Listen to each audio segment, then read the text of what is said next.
Tal como você, eu tenho sentido pessoalmente essa divisão que se estabeleceu na sociedade brasileira, entre brasileiros de direita, brasileiros de esquerda. A esquerda é tradicionalmente associada à rebeldia e à revolução. São os progressistas que, partindo da insatisfação, justificada ou não, procuram efetuar mudanças ou abolir o status quo, que rejeitam por não se identificarem com ele. Já a direita é tradicionalmente associada com a obediência e a preservação. Conservar vem do latim conservare, manter intacto. Conservadores, identificando-se com o status quo, procuram preservá-lo de mudanças cujo benefício é incerto. Progressistas apontam para o futuro, para o que pode vir a ser, compensando a pouca experiência com uma energia que não admite contestação. Seu lema é: por que não? Conservadores apontam para o passado, para a experiência compartilhada da comunidade, e seu lema é: por que não? Eu sei que a busca da unidade intelectual é desejável. Contudo, nem sempre tal acontecerá. Isso envolve uma série de motivos. Às vezes, o fato, por exemplo, de pessoas simplesmente terem lembranças amargas da relação com os proponentes de alguma ideologia qualquer. Às vezes também interesses pessoais profundos, ou então uma cultura religiosa que foi herdada.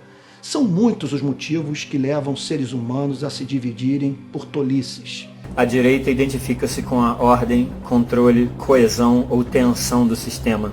A esquerda com a desordem, descontrole, fracionamento ou relaxamento do sistema ao longo do tempo.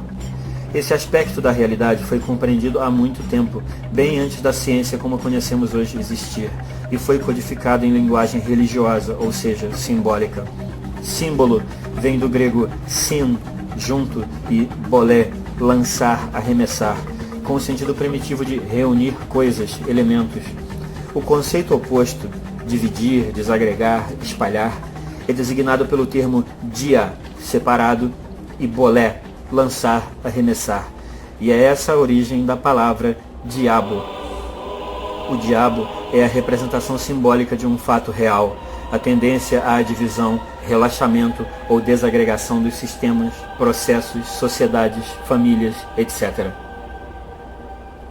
Nenhuma das duas inclinações humanas, o porquê não do progressismo e o porquê não do conservadorismo, pode dar conta da multiplicidade das experiências sozinha, e algo que tente ser tudo para todos acaba não sendo nada para ninguém.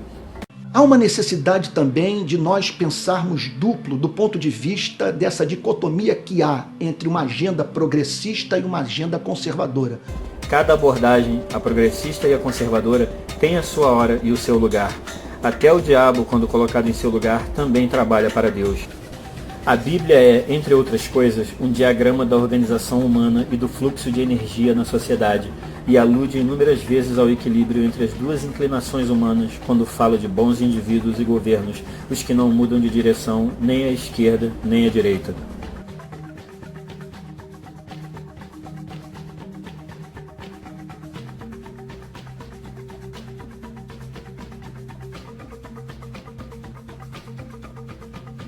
Há também a ideia de que as correções para um lado e para o outro sejam as melhores possíveis.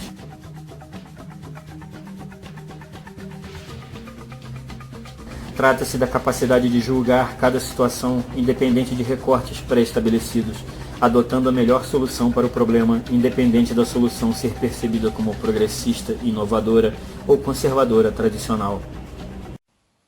Eles não vão entendê-lo. Você vai ser um enigma. Em alguns momentos eles vão dizer é de esquerda, é de direita, é de centro, é um esquizofrênico, é um louco, não sabe o que é da vida. E outros, por não estarem satisfeitos de você não participar do devaneio deles, de você não insultar pessoas pelas redes sociais, mencionando-as pelo nome, vão dizer que você é um isentão. Adjetivo formulado no inferno, num grande encontro no qual Satanás chamou seus demônios e disse a seguinte coisa: espalhe pelas redes sociais que os que não se envolvem nesta guerra fratricida são os isentões. Exija que eles escolham um lado e que eles se dediquem com aquela fidelidade que é devida a esse Deus a quem eles servem. Deixa eu dar 3 exemplos da necessidade de nós pensarmos duplo. Em primeiro lugar, na área da economia. É fato fora de controvérsia que há muita miséria a ser debelada e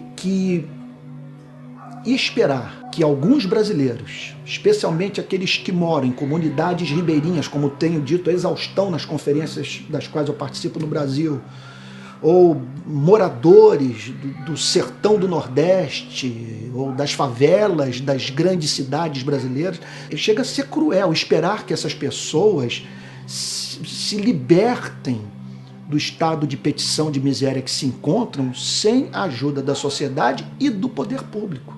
Por que eu digo do poder público? Porque nós estamos lidando com problemas que são de uma tal magnitude que nenhuma ONG, nenhuma igreja, dão conta. Agora, ao mesmo tempo, quando nós falamos em socialização da riqueza, nós precisamos pensar numa riqueza ser socializada. Daí a necessidade de pensarmos em modelos econômicos que promovam a riqueza, a produção, o empreendedorismo. Portanto, esse é um primeiro ponto nevrálgico. Ou seja, nós queremos um modelo político-econômico que fomente a riqueza e que socialize essa riqueza produzida num determinado momento, ajudando pessoas a se levantarem, a se colocarem de pé. Num outro momento, ajudando essas mesmas pessoas a deixarem de depender da misericórdia incerta da sociedade e dos partidos políticos e do próprio Estado, a fim de serem autoras das suas próprias vidas. Uma outra área na qual nós precisamos pensar duplo é na área da segurança pública. Dependendo da carga ideológica da leitura que nós fazemos da realidade, nós temos uma tendência ou de hiperdimensionar a responsabilidade humana em detrimento de uma crítica ao modelo de sociedade que extrai das pessoas o que de pior elas têm, ou então nós somos levados a, em nome das críticas que são feitas às estruturas do mal presentes na sociedade, eliminarmos a responsabilidade humana. O sujeito praticou algo inaceitável, que ele não toleraria que fosse praticado contra a sua própria vida. Não vejo por que eliminarmos a responsabilidade dessa pessoa. Agora, ao mesmo tempo, como negar o papel corruptor do meio? Como perder de vista o fato de que pessoas estão praticando aquilo que não praticariam se não fossem estimuladas a tal? Não estou eliminando a responsabilidade humana. O que eu digo é que ambas as coisas podem ser afirmadas. O comportamento injustificável e para o qual há uma causa social que não elimina a responsabilidade humana, mas que ressalta a responsabilidade coletiva e a necessidade, portanto, de atuarmos em ambas as esferas, promovendo o combate à desigualdade social e, ao mesmo tempo, coibindo a prática do mal daquilo que inviabiliza a vida em sociedade por fomentar insegurança. Isso nos dá a imagem de algo em movimento, capaz de ir se corrigindo e mantendo um funcionamento satisfatório a partir de toques sutis de mecanismos de compensação à esquerda e à direita, sem mudar de direção para os extremos do controle ou da dissolução que significariam sua destruição. Esse processo pode ser pensado como uma dança, em que um lado colabora com o outro para o fim comum, ou como uma luta. Qualquer pai ou mãe sabe que muitas catástrofes evitadas não chegam a ser percebidas, e por isso o normal é que todos os sacrifícios feitos e perrengues enfrentados não recebam o reconhecimento devido dos filhos, que lembram da influência paterna apenas em termos de chatices, limites e proibições. O que significará, portanto, lá na ponta, sermos objeto de contradição. Uns vão nos chamar de esquerda, outros vão nos chamar de direita. Uns vão nos chamar de marxistas, outros vão nos chamar de neoliberais. Uns vão nos chamar de progressistas, outros vão nos chamar de conservadores.